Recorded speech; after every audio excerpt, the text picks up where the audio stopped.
So as he packs his beach bag and gets ready to head back to Delaware for good, Joe Biden very quietly had an extremely busy past 24 hours since we were last here with you. Now, that's to say he did anything good. He didn't.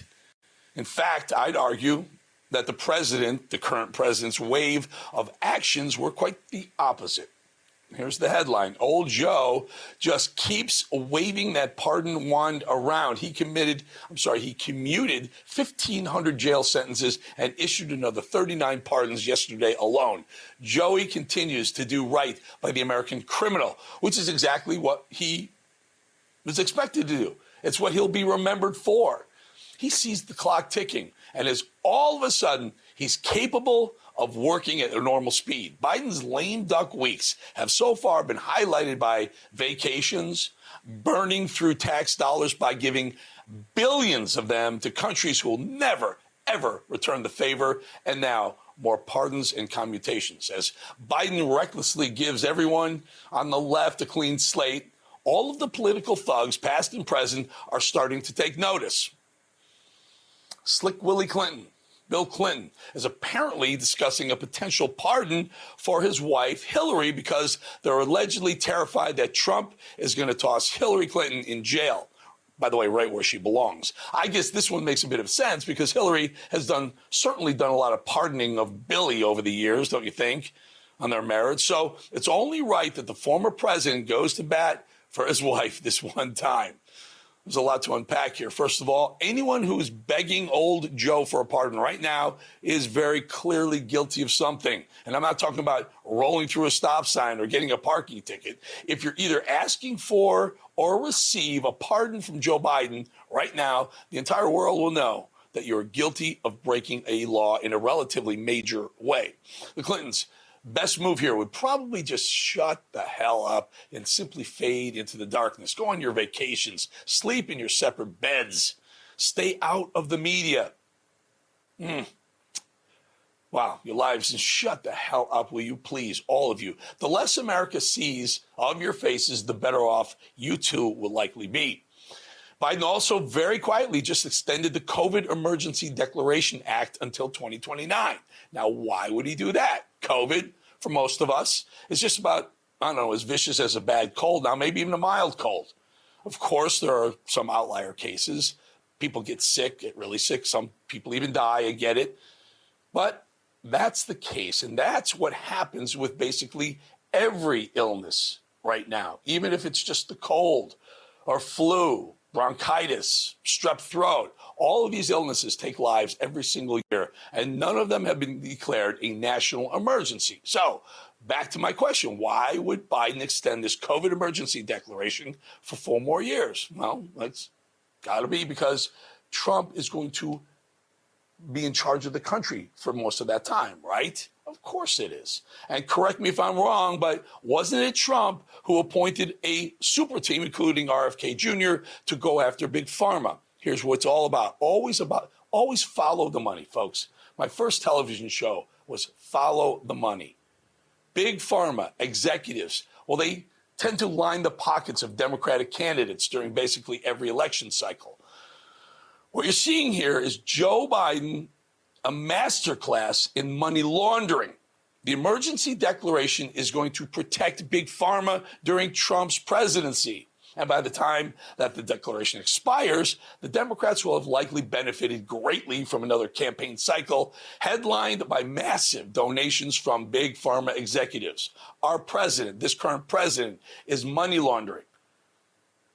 And he's leveraging his executive authorities to do that. And yes, they want to call Trump the criminal.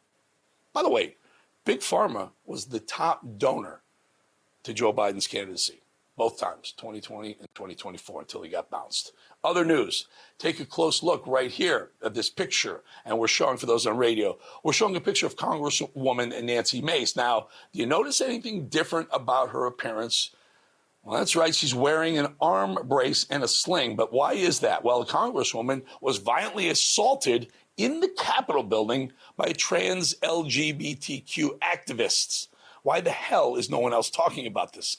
A man walked into the Capitol dressed like a woman and physically assaulted a female congresswoman at her place of work, yet There are no riots, no internet threats, no stupid, ignorant TikTok folks targeting her attacker. Even the mainstream media and Mace's Democrat colleagues have been dead silent about this. If a white cop arrests a black criminal, throws him down, holds him down, they burn down cities. Yet, if a male trans dude activist assaults a sitting congresswoman, no one utters a word. This is possibly the best way to describe where we are as a society right now. And it's unbelievably sad. This is another one of those put politics aside instances. You should never lay a hand on a woman. That once went without saying.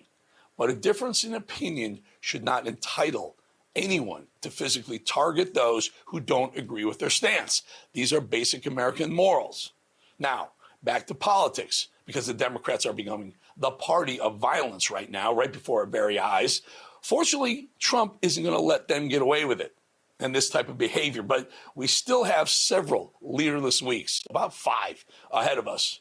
My advice would be to stay alert and stay vigilant, because there are violent, rabid Democrats running around America right now who've basically been told by their leadership that there are no consequences for their actions.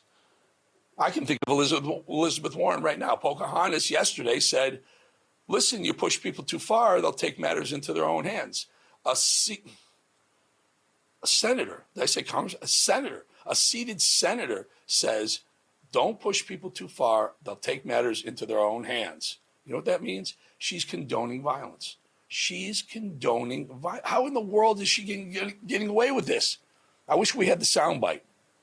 I asked them to cue up the soundbite. Anyway, speaking of threats to America and Americans, listen to what Secretary of State Antony Blinken just confirmed to Congress. Listen to this. Of the approximately $8 billion that the international community, including the United States, has dedicated to Afghanistan, about $10 million of that is 0.1%, has no doubt gotten to the Taliban. I don't care if it's that young penny. I don't care if it's a penny. I mean, for you to sit up here and admit that our enemies, I mean, these people swear to hate Christians and Jews, and that takes care of about everybody in this dadgum room. And we're sending them, I don't care if it's 1%, and you can, but let me tell you, $10 million is a hell of a lot of money. So, you know, it's always funny, these conspiracy theories that they called us. They said, you right-wingers, you nut jobs, you're all about conspiracy theories. When we said that the Taliban, when we left Afghanistan, bad enough, horrible enough that we lost 13 soldiers. Beautiful young men and women. We lost 13 families are going to grieve the rest of their lives because humiliation, Milley, Joe Biden, Lloyd Austin screwed that whole thing up, Antony Blinken. And then remember, Joe looked at his watch on the dignified transfer when the coffins were coming off the Air Force transport. I mean, that's all bad enough. But we said, if you leave this money, these assets, these tanks, these airplanes, these helicopters, these rounds of ammunition, these guns, firearms, if you leave them behind, the Taliban's going to use them, and they're going to use them against us and our allies. We said it, and they called us crazy. They said we're nuts. Antony Blinken now, 5 weeks left in the administration, now admitting that some of the money, he says not enough. Only 10 million, bullshit. It's probably 10 billion, Anthony. Blinken just admitted that our tax dollars are somehow finding their way to the freaking Taliban. We're funding the people who skip around the country with rocket launchers and chant death to America. I don't see how the Democrats in this country have no issue with this. These people hate us and everything we stand for. I'm serious. Democrats, do you have any idea what would happen to a gay or transgender person if they engaged in any sort of activism in front of the Taliban? Why don't you try someone overseas and tell them to give it a try? I bet every cent I have that Donald Trump's America would suddenly look like paradise to you if you did.